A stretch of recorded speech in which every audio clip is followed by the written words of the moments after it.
네, 함께 우리 예배하는 성도 서로 인사하겠습니다. 사랑합니다. 축복합니다. 존경합니다. 사랑합니다. 축복합니다. 존경합니다. 아멘. 네, 여러분. 제가 오늘 어렵다는 10분 설교를 해야 합니다. 제게 주어진 시간이 오늘도 10분입니다. 네. 네, 10분 설교 쉽지 않거든요. 그래서 제가 교육자들이 부탁했습니다. 뒤에서 10분 넘어가면 손을 들라고 제가 말씀을 드렸거든요. 그래서 네, 하나님 주신 은혜대로 네, 해보도록 하겠습니다. 아이들이 좋아하는 그 애니메이션 중에 인사이드 아웃이라는 애니메이션이 있습니다. 혹시 보셨습니까? 상당히 젊으시네요. 네, 바로 이런 애니메이션입니다. 이거는 이제 인사이드 아웃이라는 영화의 두 번째 편의 이제 포스터인데요. 이 영화는 어떤 내용이냐면요, 우리 사람들의 머릿속에 감정 컨트롤 본부란 게 있대요. 그래서 우리 안에 있는 감정 컨트롤 본부 안에서 활동하는 여러 가지 감정 세포들이 있답니다.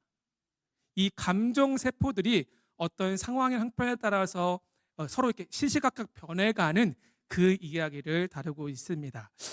이 감정세포 캐릭터 다시 한번 띄워주실래요? 보시게 되면 우리 안에 어떠한 감정세포가 있냐 이야기하자면요, 버럭이, 불안이, 까칠이, 당황이, 따분이, 불업이, 소심이, 기쁨이, 슬픔이, 이런 감정세포들이 있는데, 그때마다 이 감정세포들이 어떠한 사건을 만났을 때 활성화될 때 결국 그 감정세포가 우리의 마음을 주도하게 될 때 그 감정이 표출된다고 이야기합니다. 예를 들자면 이겁니다. 이 9가지 감정세포 중에서 갑자기 버럭이가 활성화되면 우리는 분노하게 된다는 거죠. 그리고 갑자기 어떤 상황에서 불안이가 이 감정세포 활성화되면 우리는 나도 어찌할 수 없는 불안한 마음에 사로잡히게 된다라고 이야기합니다. 정말로 이러한 감정세포가 우리 안에 존재한다면 최근 여러분 마음 안에 가장 주도권을 잡고 있는 감정세포가 과연 어떠한 것입니까? 아마 개인에 따라서 상황에 따라서 조금씩은 다를 수도 있을 것 같아요. 사실 제가 어르신들 앞에 이런 얘기 되게 죄송하긴 한데요, 나이가 점점 들어가면서 우리 안에 가장 희미해지는 감정세포가 있다는 바로 기쁨이 아닐까 생각해 봅니다. 정말 내가 아무런 걱정 없이 염려 없이 그저 어떠한 상황 때문에 순수한 마음으로 크게 꺼이꺼이 되면서 웃었던 적이 과연 언제 있는가 한번 생각을 해보십시오. 과연 언제였습니까? 제가 집에서 이제 서재에서 일을 하면서 할 때 가끔 아이들이 거실에서 TV를 보거든요. 그러면 아이들이 TV를 보면서 정말 큰 소리로 크게 웃는 소리를 들을 때가 있습니다. 그러면 한편 이런 생각이 들어요. 도대체 뭐가 그렇게 즐겁고 기뻐서 저렇게 웃는 것일까라는 생각이 들긴 하거든요. 한편으로는 제 마음 가운데 되게 부럽다라는 생각을 할 때가 많습니다. 물론 예전에 우리가 근심과 걱정과 불안과 염려 없이 정말 어떤 상황으로 인해 전심으로 기뻐하던 때가 분명히 있었을 것인데, 안타깝게도 점점 우리 안에 그런 순수한 기쁨이 사라져 가고 있다는 사실입니다. 오늘은 짧은 시간이지만 제가 그래서 이 기쁨에 대해서 함께 말씀을 나눠보고자 합니다. 제가 말씀을 준비하면서 기쁨이라는 단어를 한번 찾아봤더니 여러분 국어사전에 이런 표현이 나오더라고요. 제가 읽어드릴게요. 기쁨이 뭐냐면요, 국어사전은 이렇게 정의합니다. 욕구가 충족되었을 때 흐뭇하고 흡족한 마음이나 느낌이 기쁨이라고 합니다. 내가 뭔가를 바라는 것이 있는데 그것이 채워질 때 우리 안에 드는 흐뭇하고 흡족한 마음이나 느낌이 기쁨이라고 이야기를 해요. 그런데 사실 국어사전에서는 기쁨을 그렇게 정의하고 있지만 성경은 그렇게 말씀하고 있지 않거든요. 그렇죠? 성경은 분명 우리에게 기쁨을 다르게 말씀하고 있습니다.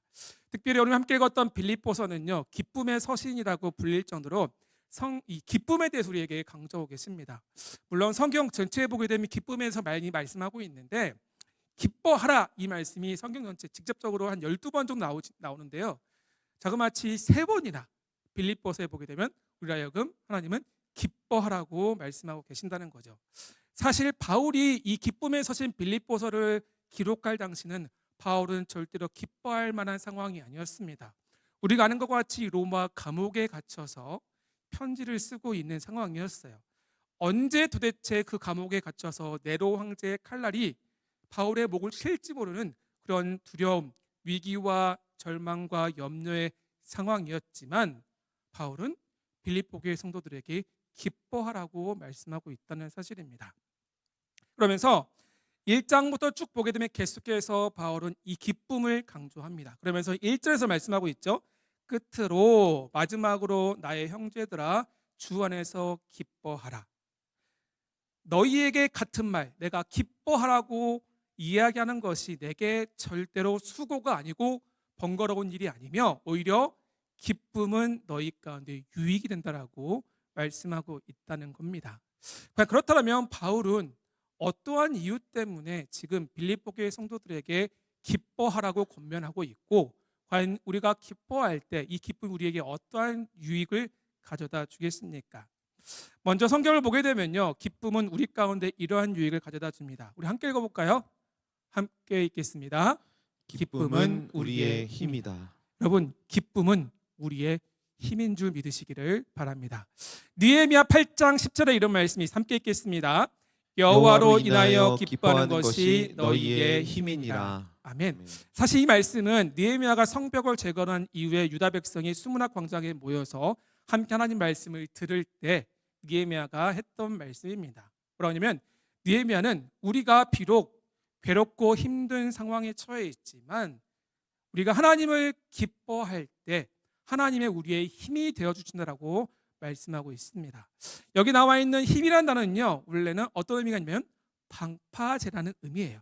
결국 여호와 하나님 우리가 기뻐할 때 하나님은 우리의 삶에 힘이 되어 주시는데 인생의 고난과 어려움과 역경 가운데서 우리를 지켜주시는 든든한 방파제요 보호자가 된다고 말씀하고 있습니다. 이렇게 기쁨은 우리에게 힘이 됩니다.